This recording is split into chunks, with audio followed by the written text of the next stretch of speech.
Mr. President. The Majority Leader. First, I know, Mr. President, you will be taking the floor in a few minutes. I spoke about the bittersweet mood we all have of your departure.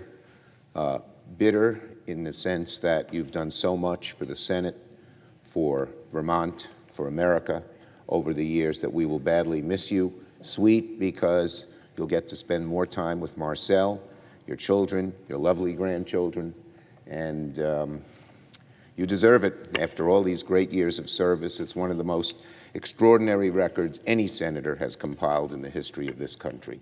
So thank you for your service and your continued service through January of 2022. Now, on infrastructure. Yesterday, our country took a major step forward to prepare our economy for the challenges of the 21st century. As we all know, the American people have been told for years, that another infrastructure bill was coming, one infrastructure week after another. But after yesterday, we can now tell the American people that an infrastructure law is here. The President signed it yesterday. The enactment of bipartisan infrastructure legislation is so long overdue. There isn't a community in America that doesn't have some glaring need. Crumbling roads, dilapidated schools, untrustworthy bridges, overburdened airports, seaports, and railways. The new infrastructure law will tackle these challenges head on. And I thank the President and my colleagues from both sides of the aisle in making yesterday possible. The President's infrastructure bill can be summarized with a four-letter word, J-O-B-S. Jobs, jobs, jobs. More local jobs, more good-paying jobs, more union jobs. Unions, as we know, have been a ladder up through the decades, and they will continue to be under this bill, as there will be more of them. And the jobs will put people to work on projects in every state and every community. In New York, my state, dependent on good transportation, major undertakings like Gateway, the Cross Bronx Expressway, the 2nd Avenue Subway, I-81 in Syracuse, the North Inner Loop in Rochester. The list could go on and on and on. All of them will finally get going again. Have a great chance of that happening after years of paralysis. And the federal dollars that the government is sending to the states is already having an effect in my state. Yesterday, our governor announced that because of the federal dollars, there won't be fare increases or cutbacks in service on the MTA and the commuter rail. That is really good news.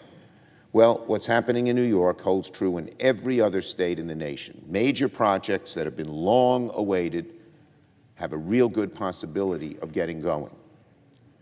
So there's great news, and jobs, jobs, jobs will rain down on every state. So there's much to celebrate with yesterday's signing. And in the weeks and years and months and years to come, the American people will see the benefits with their own eyes. So I want to thank President Biden for finally delivering on something that previous administrations have tried to do but have been unable to complete. Build Back Better. Make no mistake, we will keep going in the weeks ahead by passing the rest of the President Biden's Build Back Better agenda. It's very simple. If we want to create more jobs, if we want to fight inflation, if we want to help families lower costs, the best thing we can do is pass Build Back Better. Let me repeat that. Want to fight inflation? Support Build Back Better. For all of 2021, we've seen a historic and unprecedented economic recovery compared to where we were at the depths of the COVID crisis. But there's no denying that as our recovery continues, we must work to address supply chain troubles that have exacerbated inflation in recent months. Build Back Better is exactly what the doctor ordered. No fewer than 17 Nobel Prize-winning economists and economists across the political spectrum have said repeatedly that Build Back Better and infrastructure together will reduce inflationary pressures. In just, I think it was this morning's Washington Post, Larry Summers, one of the inflation hawks in this country, recommended passing Build Back Better as a way to reduce inflation. The child care investments alone will save parents thousands of dollars a year. Right now, families pay an average of $10,000 annually on child care for each kid under 4. Many pay more than that. That's a back-breaking expense too many families, the majority, simply cannot afford. Well, Build Back Better will provide the largest investment in child care ever. Extending the child care tax credit will help parents save on things like diapers and groceries and gasoline. And of course, Build Back Better will finally empower Medicare to directly negotiate drug prices in Part B and Part D, lowering costs for millions of seniors and American families. On insulin alone, our plan would make it so that Americans with diabetes won't pay more than $35 a month for insulin. Mr. President, none of the things I'm talking about are luxuries. None are handouts. They're daily essentials that families need to thrive with and which over the years have grown expensive. And America is behind this. Every poll you see there for all of these things. Why will not a single Republican vote for it?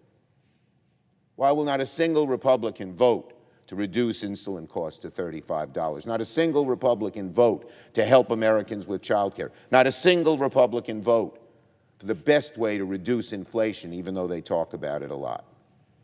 It's profoundly disappointing to see our Republican colleagues more focused on exploiting problems faced by the American people.